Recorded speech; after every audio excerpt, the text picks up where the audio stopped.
Saya dari kelas F, Prodi Pendidikan Agama Kristen semester 1 di Institut Agama Kristen Negeri Tarutung. Tujuan saya membuat video ini adalah untuk memenuhi nilai ujian tengah semester kepemimpinan sekolah, kepemimpinan guru kelas dengan dosen pengampu Dr. Wilson Simanjuntak MPDK. Baiklah, kali ini saya akan memaparkan materi tentang model kepemimpinan guru kelas. Sebelum kita beranjak kepada model kepemimpinan guru kelas, sebaiknya kita mengetahui apa arti kepemimpinan sesungguhnya. Kepemimpinan, menurut Harvey dan Bowen, adalah suatu seni dan proses untuk mempengaruhi seseorang atau sekelompok orang sehingga mereka mau bekerja dengan sungguh-sungguh untuk mencapai tujuan suatu kelompok tersebut. Dengan demikian, hakikat kepemimpinan di kelas adalah suatu usaha untuk mempengaruhi dan menggerakkan siswa untuk mencapai tujuan pembelajaran di dalam kelas. Adapun unsur-unsur yang harus dipengaruhi dalam kepemimpinan sekolah yaitu: yang pertama, adanya pengikut; yang kedua, adanya tujuan; dan yang ketiga adalah adanya kegiatan yang mempengaruhi. Kita akan membahas fungsi kepemimpinan di kelas. Fungsi kepemimpinan yang singkat namun padat dijelaskan oleh Bapak Pendidikan kita, yaitu Ki Hajar Dewantara. Fungsi pendidikan yang dimaksud beliau adalah: yang pertama, ingarso sum tulodo, yang artinya di depan memberi contoh. Seorang guru yang baik harus bisa memberi contoh bagi anak-anak muridnya. Yang kedua, ing madio mangun karso, di tengah memberi teladan dan semangat. Seorang guru yang baik harus bisa memberi semangat dan dorongan kepada siswa-siswanya. Dan yang ketiga adalah uri handayani, yang artinya di belakang memberi dorongan supaya teman-teman yang di depan dapat semangat dan terus maju untuk mengejar cita-cita mereka. Kemudian kita akan membahas model kepemimpinan guru di kelas. Yang pertama, model demokratis. Seorang guru yang memiliki model kepemimpinan demokratis ini selalu menyadari bahwa dirinya merupakan bagian dari kelompoknya. Nilai ini tercermin dari sikapnya di dalam kelas.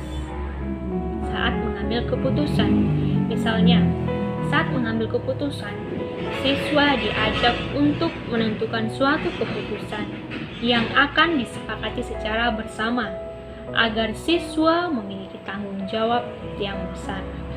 Hal ini mendorong agar siswa memiliki kreativitas dan daya inovatif yang tinggi dalam suatu organisasi. Yang kedua, model karismatik. Seorang pemimpin yang berkarisma memiliki karakteristik khusus, yaitu daya tariknya yang sangat memikat sehingga mampu memperoleh pengikut yang banyak dan membuat para pengikutnya sangat segan dan memiliki kepatuhan yang tinggi saat bertemu dengan pemimpin tersebut. Contohnya, seorang siswa yang mengagumi seorang guru yang dianggap memiliki karisma. Dan yang ketiga adalah model laissez-faire. Model ini berpandangan bahwa anggotanya mampu mandiri dalam membuat keputusan dan mampu mengurus dirinya masing-masing dengan sedikit pengarahan dalam merealisasikan tugas pokok masing-masing sebagai bagian dari tugas pokok organisasi. Seorang pemimpin dengan gaya ini cenderung memiliki peran yang pasif dan memberikan anggotanya dalam suatu organisasi bekerja sendiri dan lebih aktif. Dan yang terakhir adalah model paternalistik. Model paternalistik adalah model yang diwarnai dengan sikap kebapak-bapakan.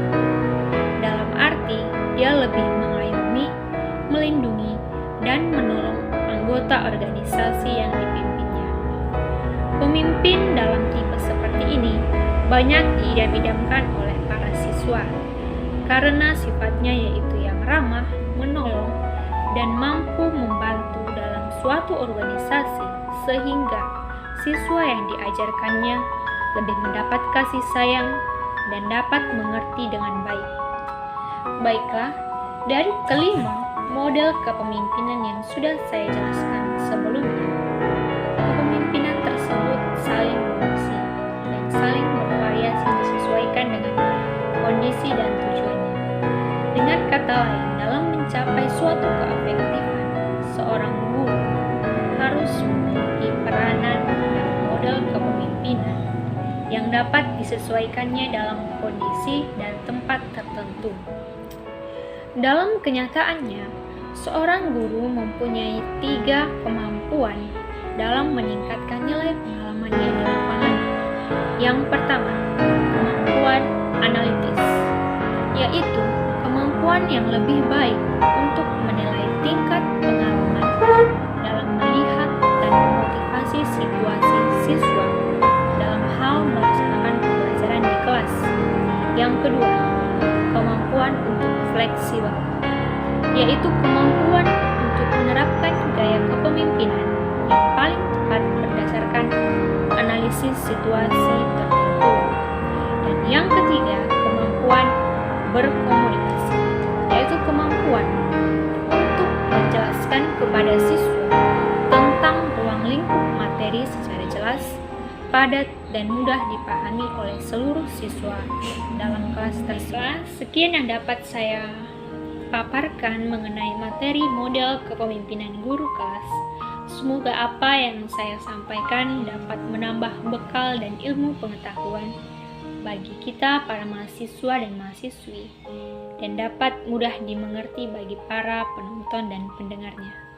Sebelumnya saya mohon maaf apabila terdapat kesalahan kata-kata atau pengucapan yang kurang jelas dalam video kali ini. Akhir kata saya ucapkan terima kasih dan shalom.